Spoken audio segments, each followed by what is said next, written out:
Love it, love it, love it. Dina, do you have any remarks? Nothing insightful. I'm just sitting here going, I tell my kids today, I'm like, we used to talk on a phone that was connected to a wall. And I can imagine now what we're going to be telling our grandkids in 20 years. We used to get on this thing called Zoom and we talk to people. So that's the only thing insightful that I have. We appreciate everybody being here. We have some new faces and some faces of our regular employees. And thank you to all the adjuncts coming as well. But KK, you're in charge, so kick it off. And we're just so grateful to have Jordan here today. Absolutely, absolutely. And I'm excited and so grateful for Zoom, right? That we have the ability to connect like this. And I'm also grateful for Jordan, who is so wonderful and willing to share his expertise on gratitude with us today. And so I want to first give a little introduction of Jordan, and I'm going to keep it really brief. But I really could talk for an hour about Jordan and how wonderful he is. And so, Jordan and I first crossed paths. Oh gosh, what, a year and a half ago? Maybe I can't remember exactly, maybe more, but that's all right. Jordan was a student in the very first positive leadership class that ever, when the track started here, right? And you never know how any of it's going to go, right? Something new. And Jordan blew me away with his writing and his insight and excitement about the topics that we're discussing. I'm like, okay, this is so great. I hope I get to work with him in future classes. And fortunately, I've been able to. And now I'm so blessed to be his dissertation chair. And so welcome, Jordan Tate. So Jordan has a background in, he has a bachelor's degree in creative writing. And that is from, I have to look at my little cheat sheet here, from the University of North Texas. And his master's degree is in curriculum and instruction from University of Texas at Arlington.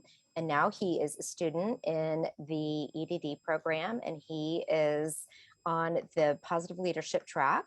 And like I said, I'm so blessed to be his dissertation chair. And something, though, that you may not know about Jordan. First, he is an accomplished poet. He has had several poems published in national outlets, even during the brief time that we've been working together. And then something else about Jordan that I think is so awesome. So he has been so serious about his studies in positive leadership and taking everything so seriously, and really not just done the coursework, but really thought about ways to apply it. And so he took this knowledge to a software company, and they were so impressed with his ability to help them refine their mission and their purpose and ideas of how to improve their organization that they hired him. So now he is a project manager at FlowTrack, which is a software company in the Dallas area. So many wonderful things about Jordan, especially his expertise in gratitude. So Jordan, I'm going to turn it over to you and let you take it from here. Thank you, Dr. KK. Thanks for the opportunity, everybody. Thanks for logging in. And I think it's going to be worthwhile. I want to show you a few things about gratitude, and I'm hoping would be better than just Googling about gratitude and how you should do it. That's the end of it. The positive psychology's definition, in the scholarship of what gratitude is, and then how we can harness it. I'm going to share my screen here in just a second. We have 17 participants, and that's exciting. And thanks for every one of you. My lucky number is 17, so this ought to be pretty good. That was always my soccer number, no matter what team. So here we go. Share screen. I'll make sure I show the right one.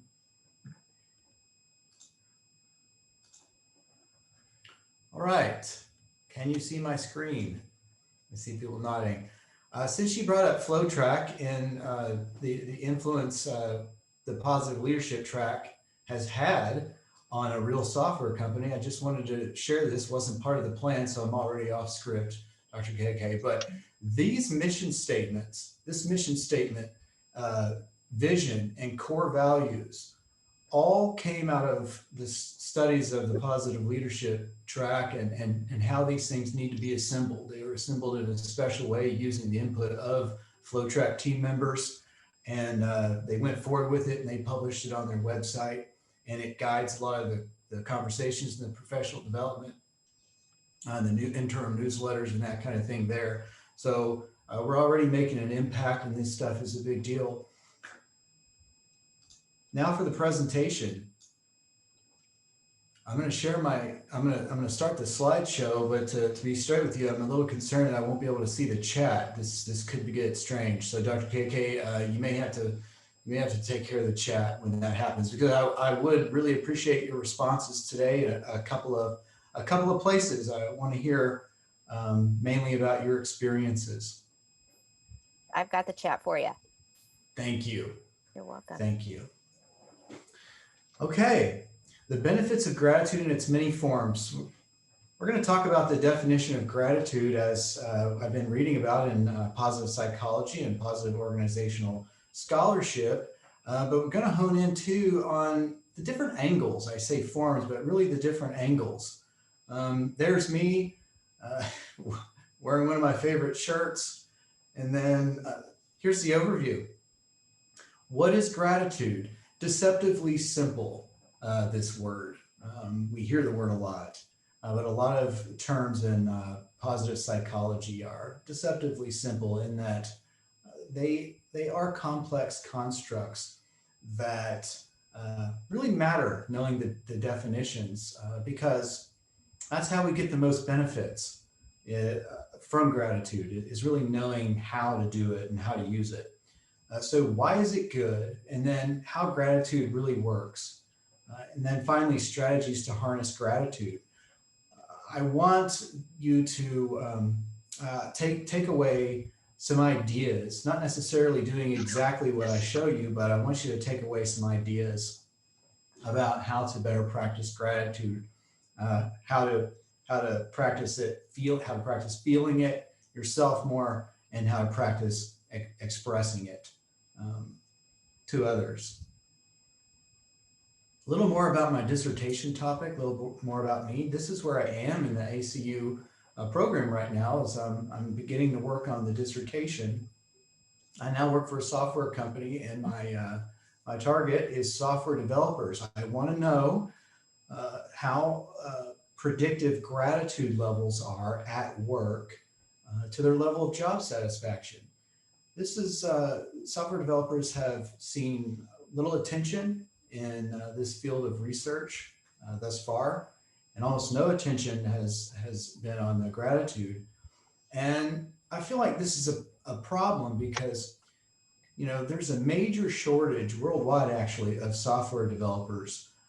High demand for software developers. Those of you who may be looking for a different career to explore, you might want to check into that, because high need, and they do everything. I mean, they're running everything. Everything we do now is connected to software in one way or another. This is a very important population, and yet there's high turnover rates. There was a poll at LinkedIn recently that showed that they were one of the highest turnover rates, and I found some research showing that they're not too happy at work a lot of times, and they're the type of people that get stuck on the computer a lot and are missing that human interaction.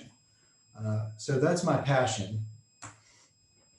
So what is gratitude? A little bit of background on the etymology. It's from the Latin roots, grace, generous, pleasing, agreeable, thankful. These are the terms that are associated with it. Other words that appear a lot in the research, and just to get our minds thinking about the world of gratitude over here to the right, is thankfulness, appreciation, feeling appreciated, I should add as well. And then gifts and benefits, blessings, positive outcomes. And then there's some terms I'm probably going to use here that I should clarify: benefactor versus beneficiary, The benefactor is somebody that's given a gift, and the beneficiary is that person that gets to feel grateful for that gift. And they're also used actor and recipient. While I was looking at the etymology of the word gratitude, I didn't think it would be fair to look at just that Latin root, because of course it's the concepts in universals in every language. So I found interesting that arigato, the term for saying thank you in Japanese often, has root words that started with rare and precious. These words meant this arigato is a combination of words that simply meant something extremely uncommon, existing is difficult, and gifts are rare and precious. And I just found that beautiful, and so I wanted to include that. But what is the definition of gratitude? This definition is most commonly used in the gratitude research. It all started really in the early 2000s with Emmons and McCullough in 2003. They're most frequently cited when other researchers are using a very solid definition of gratitude. It's a mouthful, but I try to get it in a sentence, and we're going to talk more about it, so it's okay. Gratitude is the positive emotion of feeling thankful as a result of recognizing and responding to benefits received from the actions of others. And what I hope to show you in the presentation is that there's a couple of components here, and we need all of it for it to be gratitude. Okay, I want to show that gratitude isn't necessarily telling somebody that they are awesome.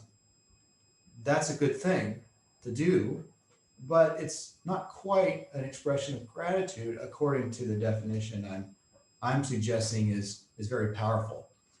So the building blocks of gratitude, just jumping right off of that definition, simply looks like this. It's really two parts.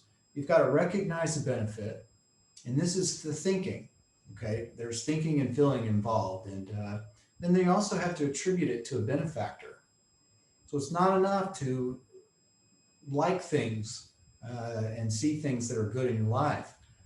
The moment you attribute it to someone other than yourself as the cause of this good thing, this gift, this blessing, this positive outcome, this benefit, that's the moment you feel the positive emotion of gratitude. This is, I should also mention, gratitude is it's a positive emotion, but it's a moral emotion. It's a virtue. If you look at the VIA strengths, you'll see it come up in the transcendence category. It's a very powerful social emotion. So that positive emotion causes to improve thinking and could initiate the expression of that gratitude to somebody else, which is another one of those forms of gratitude. Mostly what I'm talking about today is gratitude for people. But I wanted to mention that you can be grateful to other non-human sources. Gratitude to God, gratitude to other non-human sources. Again, what's necessary is just attributing the gift to something outside of me.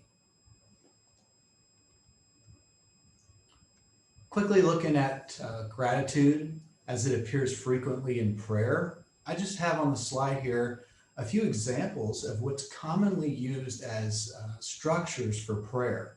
And we see that thanksgiving appears all the time, almost always. But it doesn't have to be to a person or to God. You can also be grateful to nature or the cosmos or fate. You can be grateful to fate according to these same people in positive psychology and that are giving us this definition. This is my favorite quote about gratitude. I came across this in a very positive self-help type of book. And I happen to like William Blake as an author. Gratitude is heaven itself. There could be no heaven without gratitude.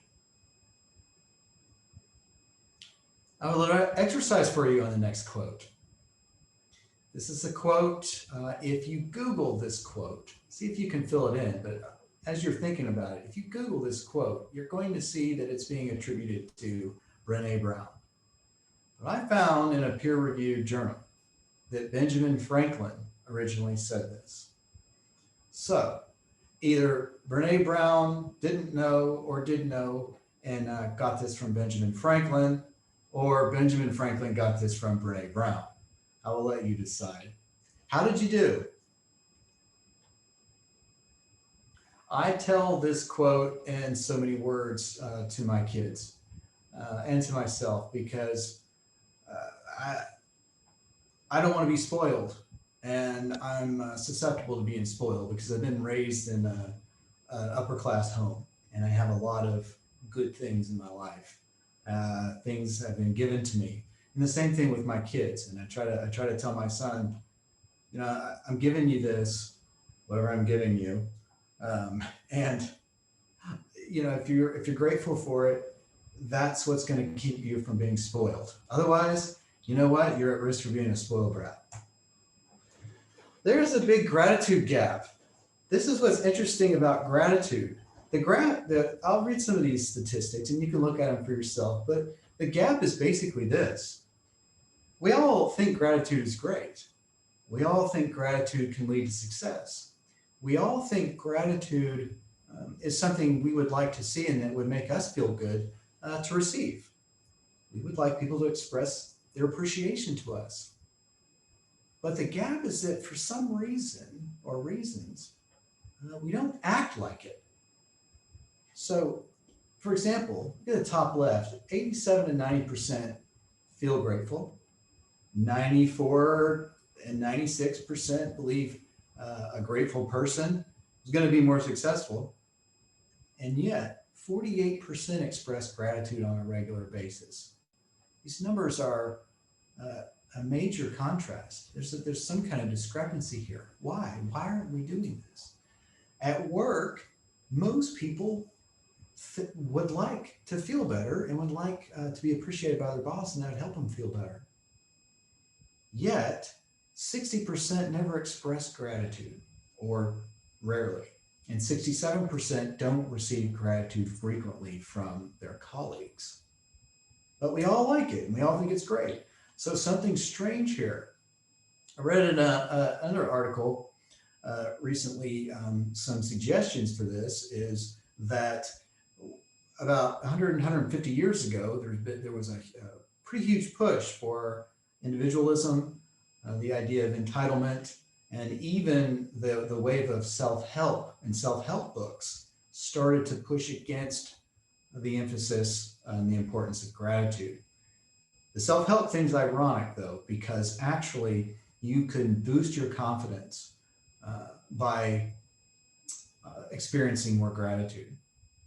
And the way that one researcher explained it, forgive me, I can't remember who, but when people give us things that are of value, it makes us feel like they value us. And this raises our confidence. So it's okay that I attribute everything I have to other people, because all it means for me is that people care about me.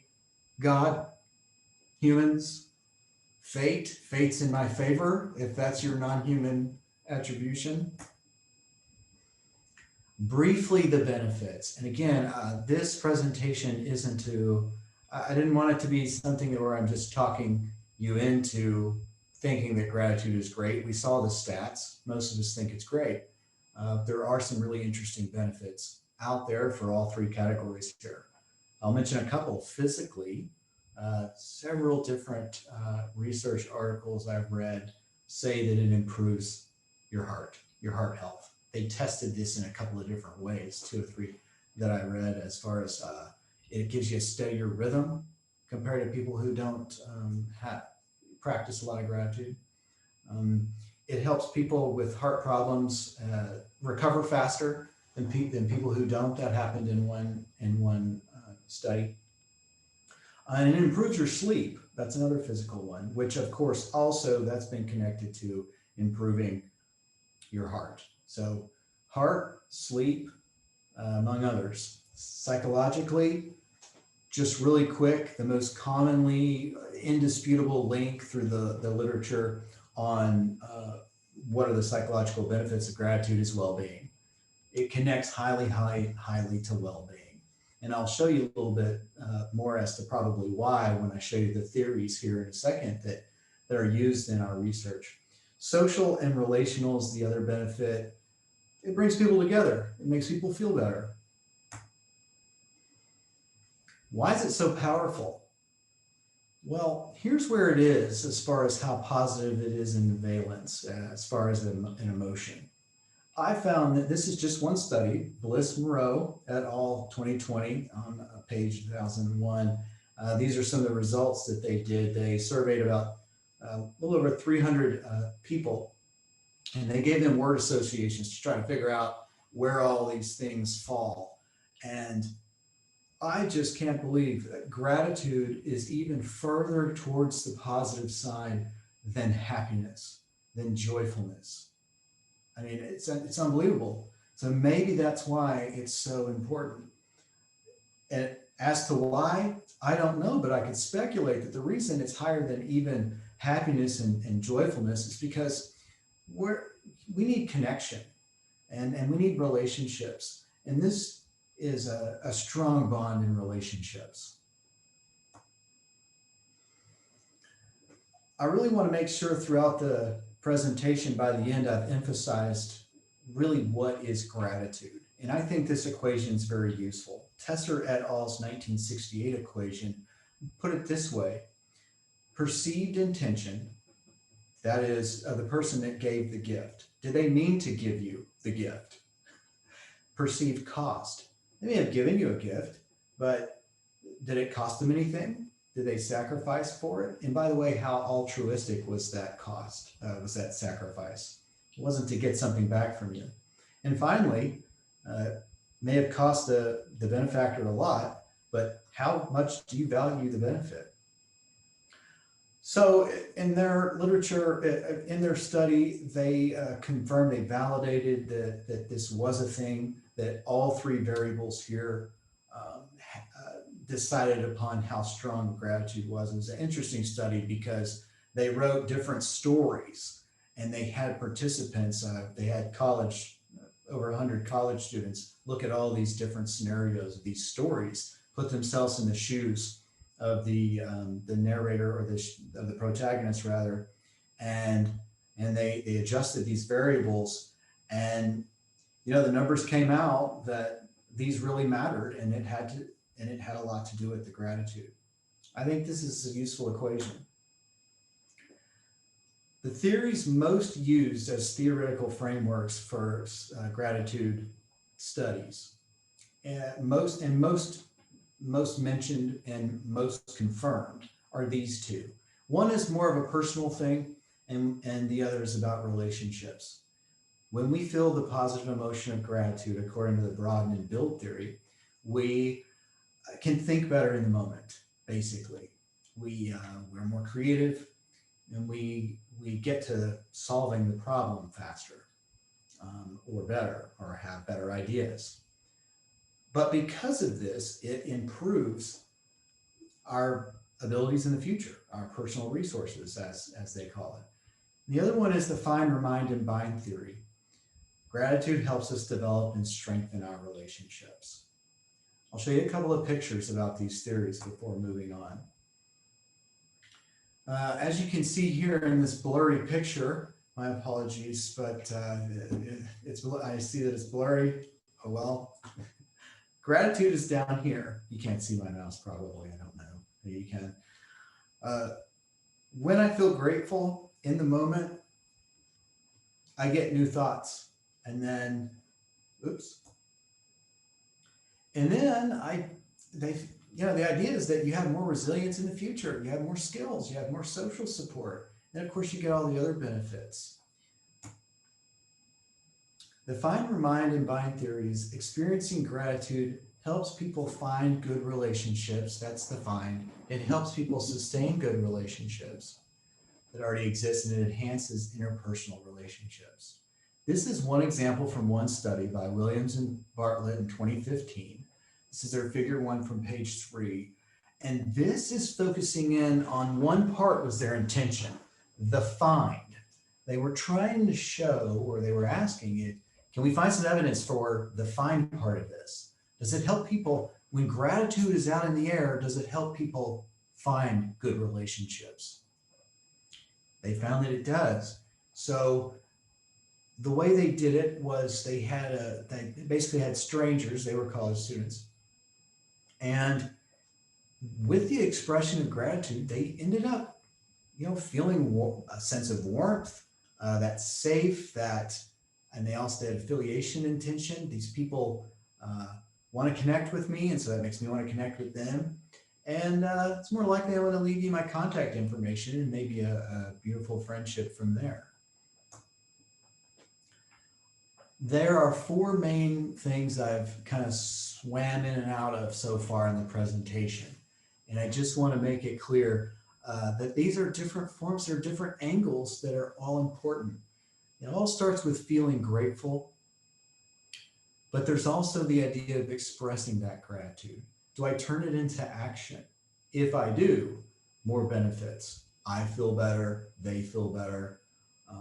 But receiving gratitude, number 3 there, are they receiving it well? And when we do, we feel appreciated.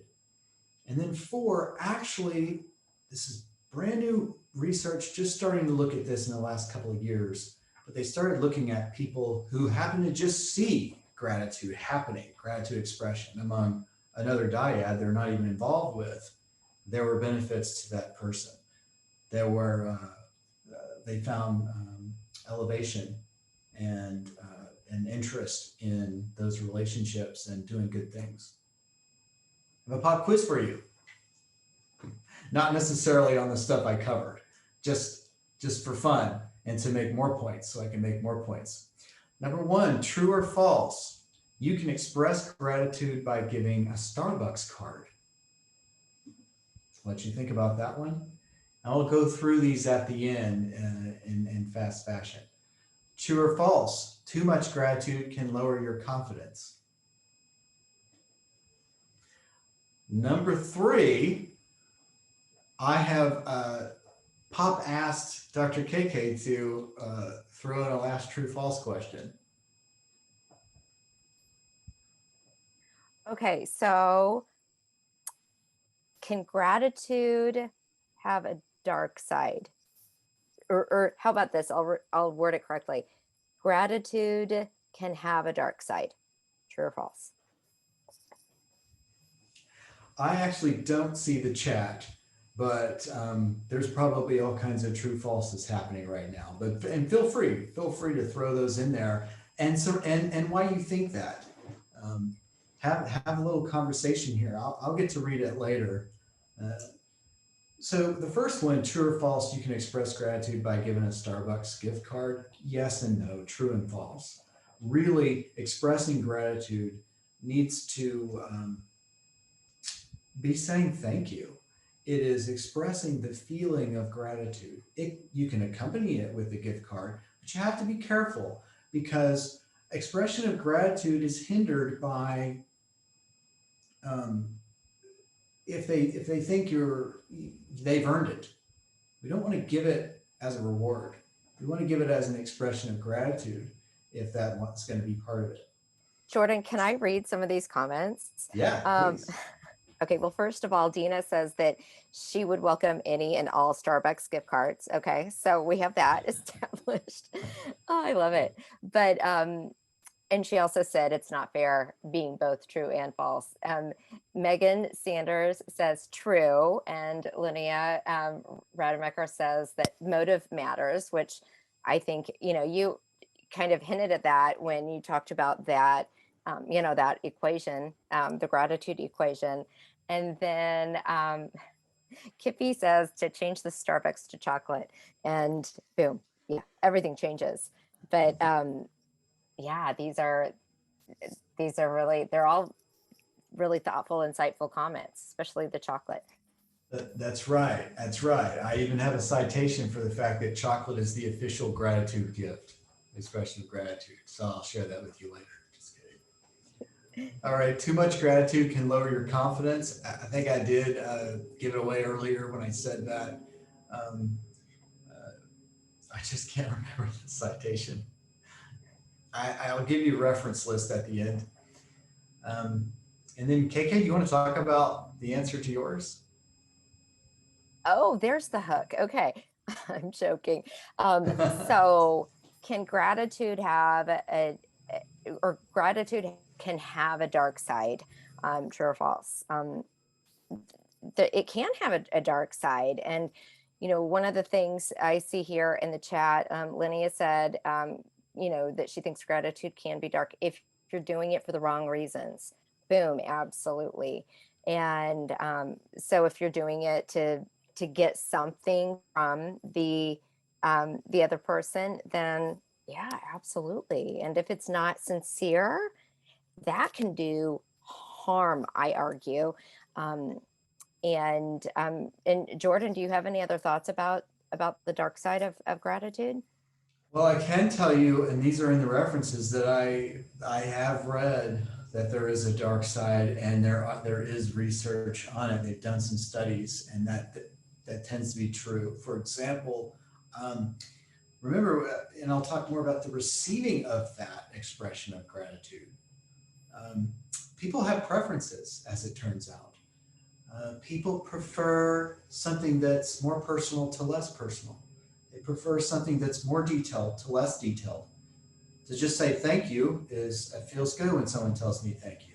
But then when they tell me in more detail about the benefit that they've recognized, why they value it, and then when they acknowledge the sacrifice that I made and how I did it without asking for anything in return, and I did it on a personal level, and I did it timely, all these things go into a more effective expression of gratitude. So yes, there is a dark side. You also, well, everybody else pretty much covered it. That was some really good responses. So thanks for playing along.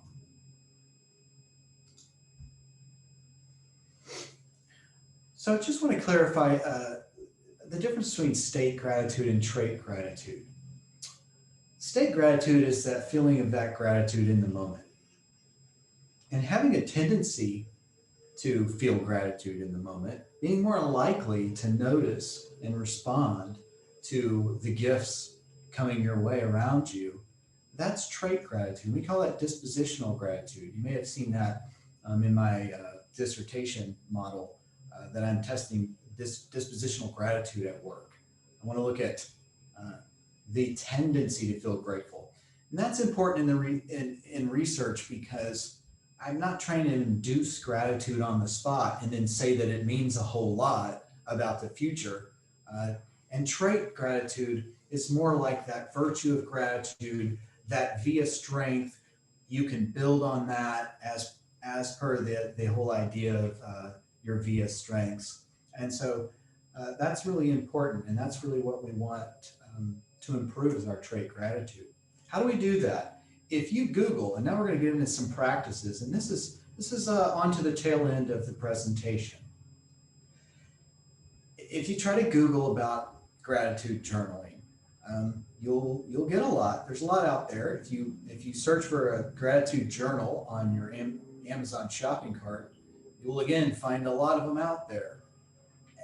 But they don't get very instructive. They don't go into too much detail a lot of the times. You'll just read the same thing over and over as you're clicking around. And so I'm hoping to offer you some new pieces here just to get your ideas going.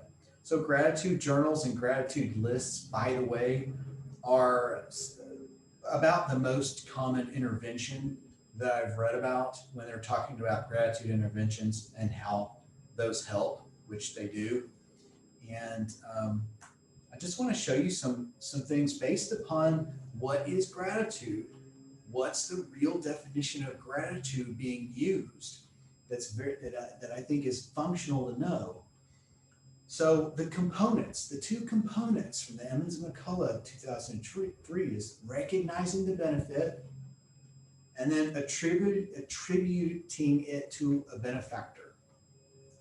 So if I answer questions in my journal based on this, the idea is I now have a deeper understanding. I I can get more out of the same thing I'm grateful for. Just to fill in an example, when I did this, I experienced more gratitude when I went through these questions. My son broke his wrist the other day, and the staff at Baylor Hospital in Grapevine was incredible. I asked myself here, what is the benefit? Well, it's how they treated my son when they broke his wrist. Oops, that's supposed to say wrist. And then why isn't it, although he took a huge risk to do it, so pun intended, because it was or Freudian slip, however you say it, because he was skateboarding. But why was it important to me? Because I have to value the benefit. How much do I value it? How does it affect others? Well, my son has anxiety issues. He suffers from that. And so it's really important to have these sweet nurses and doctors, and they really were incredible. What did they sacrifice for that? Well, I'm not even going to read what I wrote here. I'm just going to tell you one of the things they sacrificed was they really had to practice a lot of patience. My son, he's a teenager, and it can be challenging when they're in pain and they want help, and it can be a hectic moment. And so they sacrificed their time, of course, but they were very patient with him. They're very altruistic in that. They talked to him about skateboarding. They did all these other things that they didn't have to do, and they weren't expecting anything in return. They just wanted to make him feel good. And I certainly didn't expect it. Another exercise, though, I don't know how much you've gratitude journaled or you've done gratitude lists, but over time I've found I kept just writing the same things. And the tree map here is a way to avoid that. So for example, I could start by, because I'm always drinking a cup of coffee when I sit down in the mornings to journal, and I do journal. And this is real. This is a real thing for me. Coffee comes up. It comes up too often. I just want to write coffee all the time. But with the tree map, you can find that there's something else there. Maybe there's a lot of other things there to be grateful for that you can feed off of the first thing that comes to your mind. So running through a couple of branches of this, I started thinking about, on the left, the efforts of so many along the beans' journey to me. How did this coffee get to me? And I started imagining these other people's lives and the sacrifices they made. The first one being for my wife, who sets that timer. So, she doesn't even wake up when I do. She sleeps later. The coffee's always old by the time she gets up, but she does it for me. And so on. It can really branch out. Even feeling grateful for the flavor there on the right side.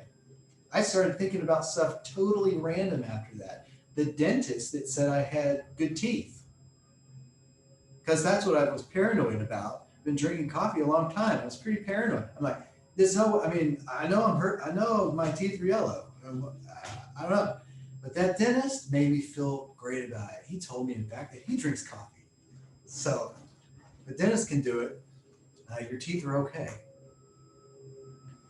Okay, this might be the final exercise that I have for you, just to kind of get your mind going. Gratitude, if you're looking at that equation again, I guess I love the equation, even though maybe it would be great for me to show you a lot of new research, is you could create some kind of point system, because I don't think you're just grateful or not, right? It's not just one or the other, but I'm grateful on different levels for different things towards different people. If my mom cooked me dinner, I would be grateful. But if a stranger cooked me dinner because I was hungry and I was homeless, I might feel more grateful than that than I would be when my mom makes it, because I kind of expect her to do it. I told you I was spoiled. And an example I have is, my dad paid for my rehab when I had to go to rehab. He put a check in my hand to give to the treatment center. He put a check in my hand and he put me on an airplane when I was at one of the darkest moments in my life. And he said, just get better. My dad's done a lot of things for me, But if I point system this out in some way based on the value of the gift, the cost to my dad, and how altruistic it was, that's a 90 out of 100. It probably should be 110. Is there an app for that? My answer is no. I'm telling you the answer is no. There's not an app to work on your gratitude, even though I'm showing you all the apps I found. Why? Well, I just want you to be careful again, because I want to emphasize that what really matters is the definition of gratitude as recognizing a benefit and attributing it to somebody else. And expressing gratitude, these things don't always use that definition. For example, this G thanks on the left side, that goes in and embeds into your text messages. And you can send allegedly gratitude messages. Well, they're not gratitude messages. I was playing around with it. It's sending people stuff like chill. And I texted that to somebody earlier. And I don't think they felt appreciated when I sent the word chill, but that is called a gratitude app, is what that's supposed to be. So just be careful. Expressing gratitude is simply saying thank you, but it comes from first feeling gratitude.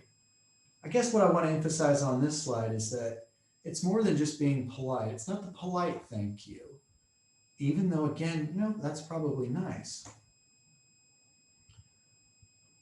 I'm studying software developers for my dissertation. It's an unseen department in a lot of ways. And that's kind of what I want to encourage you to do on this slide. I just want to cover expressing gratitude to think outside the usual relationships and think about who else should get to feel appreciated for what they do. What are they sacrificing? What are they doing? And how does it impact you? And sometimes even just a sticky note on somebody's desk can make a lot of difference.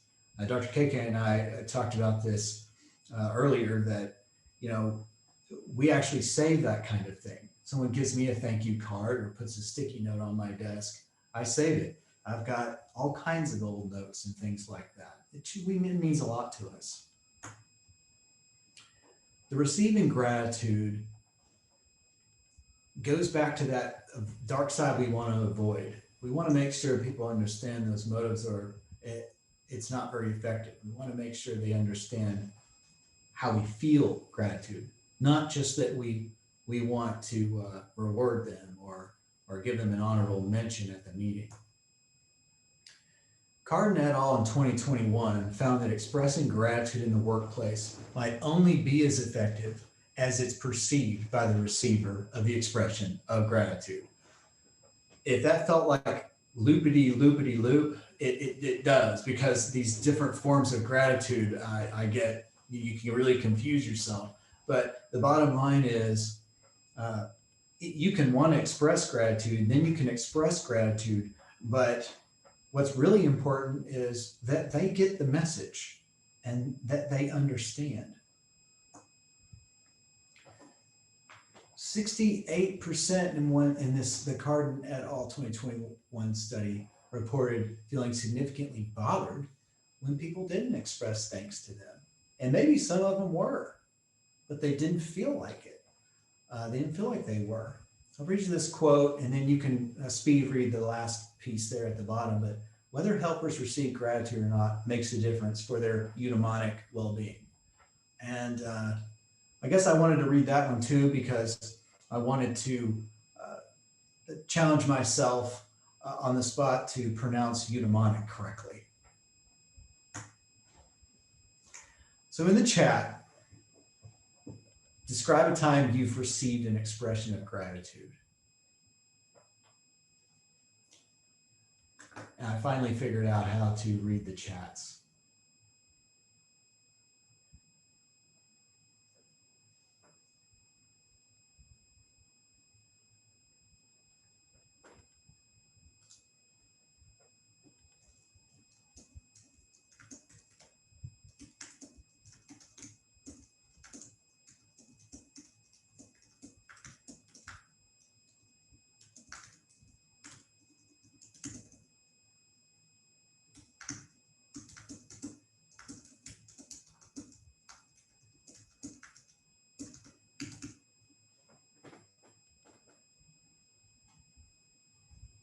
my husband has started praying for me in the mornings. Wow. Oh, That just blows my mind, because you're receiving gratitude by him expressing the gratitude to God in front of you. Wow, that's an angle I haven't even thought about. How special.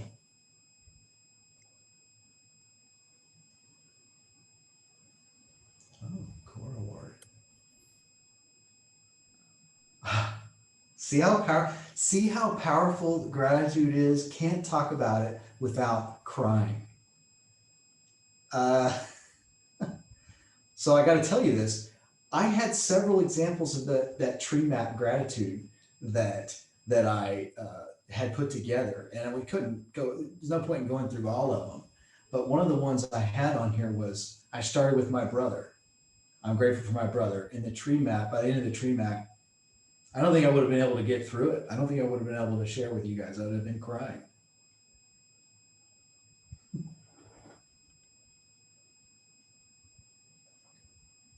And I think half the audience is now crying, and all we're doing is recalling gratitude expressed to us. Unbelievable.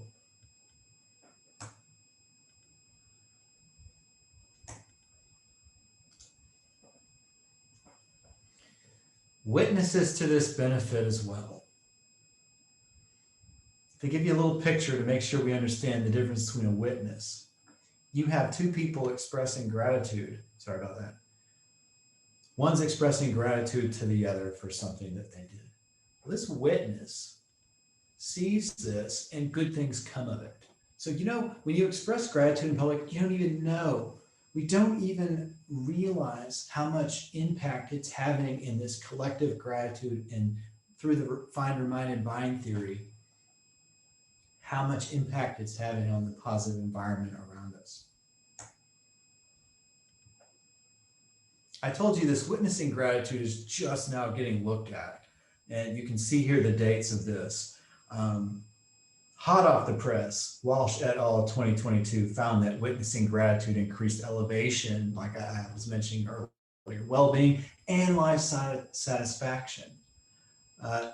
They, however, did warn there is a dark side to this as well.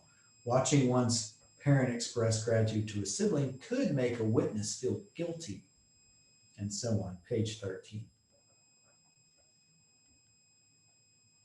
More chat time.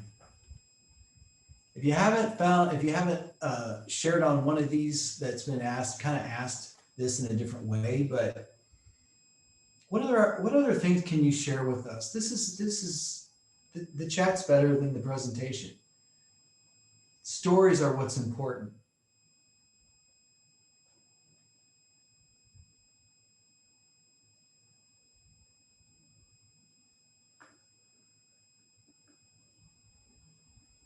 Nice, Brenda.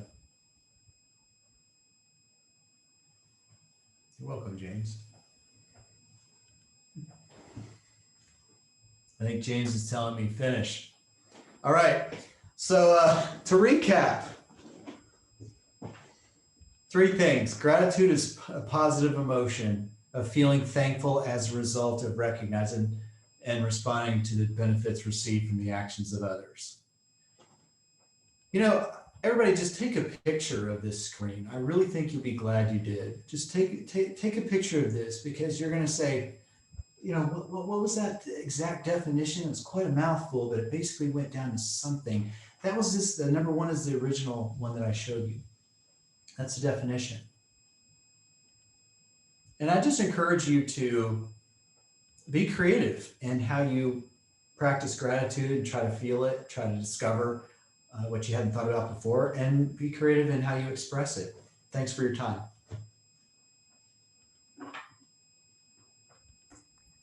Jordan, thank you so much. Okay, I want to just share a couple of things about Jordan. One, this presentation started at 3 hours and had to cut down. I mean, he put so much thought and effort into this, and I'm so blown away by it. Thank you so much. And his goal was really to give you ideas of how to practice gratitude, because he's such an expert in this that he has a critical eye of the interventions that are out there, and realized that, you know what, a lot of these things that we've got research on, like the gratitude journal with no instructions, um, even though it's tied to awesome outcomes, it's not really getting at every bit of gratitude that we really could. And here are some other ideas. So thank you so much, Jordan, for sharing those. That is absolutely amazing. And then his dissertation is really the first of its kind. And I was really, really hard on him about, like, we've got to find the right measures here. And anyway, and he's like, I'm not finding any that measure receipt of gratitude at work, or dispositional gratitude at work, or expressing gratitude at work. There was one on expressing gratitude, but we looked at it more closely, and it really wasn't expressing gratitude. It was something different. But anyway, so I was what he ended up doing was reaching out to some authors of other measures of gratitude that weren't specific to work. They were all so excited and said, yes, you can absolutely tweak that to say at work and to put it in that context. And so anyway, and they're all really wonderful validated measures. So his dissertation is really the first of its kind. It's so cool, and I'm so proud and excited. So I had to just brag about that for a moment. And then I wanted to also share with you that in the chat, everybody, you're going to see a link to a survey. Kippy posted it. And if you'll please click on that link and fill out the survey, the FDI committee really, really, really values your feedback. And also, we hope that you will join us. And I'm going to give Jordan a moment to answer questions, but I want to get these things in before the 1 o'clock stopping point. In July, Dr. Brenda McAdoo will be talking about dealing with difficult people, and keep your eye open for your email. We'll have more information on that coming to you in a couple of weeks. But so with those little logistics handled, wanted to open it up for questions. We might have time for one or two if anybody has any.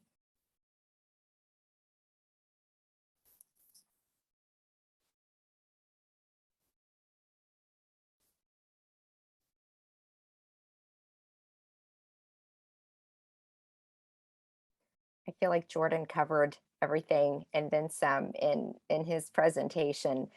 So anyway. Well, I have one. I came Oh, up with yes. one. Jordan, one of my fields of research is organizational communication, and working with organizations like you did yours with FlowTrack on helping them improve their employee well-being. Really, did you phrase all the improvements they could do as gratitude, or did you phrase it about increased engagement, helping satisfaction, that kind of thing, or did you really frame it as a gratitude thing to help retention? Oh, can't hear you. I just saw that. It gave me a little message. I can't hear you. That's how I read it. For FlowTrack, I didn't really come at them with gratitude, actually. So but the process that I created of building culture statements was based on everything that I've read, and some of the suggestions throughout the literature that was given us through the positive leadership track. I sort of borrowed and stole from a couple of different sources within that, and the process was basically this. I requested a meeting and with the managers, and they let me have it. And I said, I want to convince you that company culture is a big deal, and I tried to do that. And we'd actually written papers on trying to do that in our program, so I didn't come unprepared. And I said, so, but you got to have statements. We have to have something to look at. We can't just say culture is cool. Let's try to be positive. So we need those. They go, okay, we agree. Because I kind of threw some stuff out, and it turns out there was some different tensions that they were dealing with, even among themselves, the managers. And people weren't hearing each other, and these kind of things they were expressing to me. I said, well, let me see if we can put together some culture statements. These are important. And so then there was these, we went through a series of, I had every staff member fill out a Google form of getting their input on what was important to them. We wanted to find out what were their values, and we wanted to find out what was the DNA, and I can give you a lot of credit to Kim Cameron in his books. We wanted to find out the DNA of the culture that was already there. And then I'd use the true understandings and definitions of the differences between purpose statement, mission, and vision. And I tried to make those that.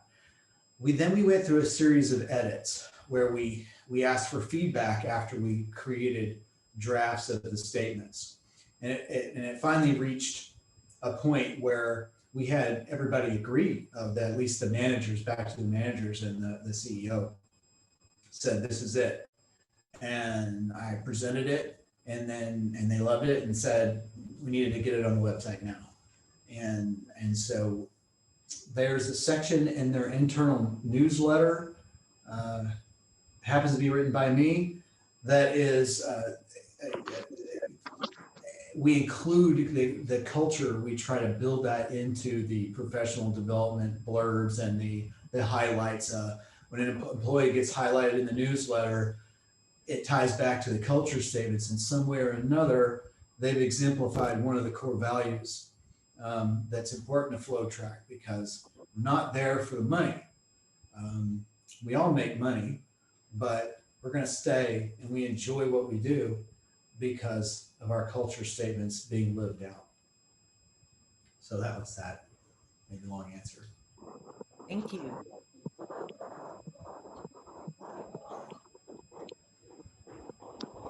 You're welcome.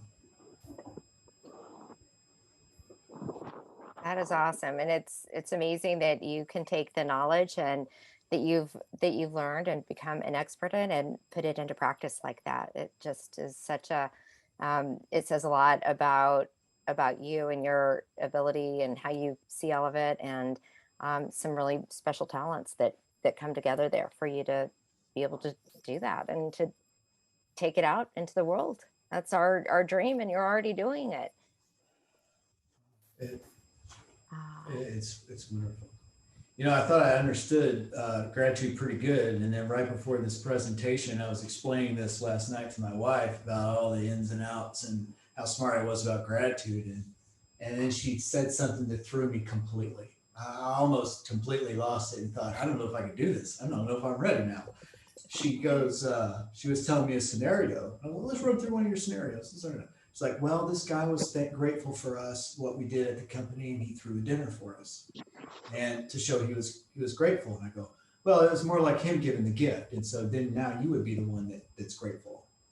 So I know what I'm talking about. And she goes, well, but he was saying that he was grateful, and then I'm grateful to him. So wouldn't that just be me thanking him for the thank you? And then when I did that, if he said thank you, what do you call that? I don't know. And that's when I figured out that there's got to be some kind of diminishing return, positive impact on thanking the thank you that's thanking the thank you, and on and on. But I don't know. Or maybe that's your next research, right? When you're done with your dissertation. I love it. Yeah. I don't know, like what Catherine said, who can out gratitude who? Definitely. Well, but truly, thank you so much, Jordan, for the wonderful presentation. You did such a stellar job, and thank you for everybody for being here and for all of your wonderful comments and questions. And can't wait to see you all in July. Thank you. All right, take care. Bye-bye.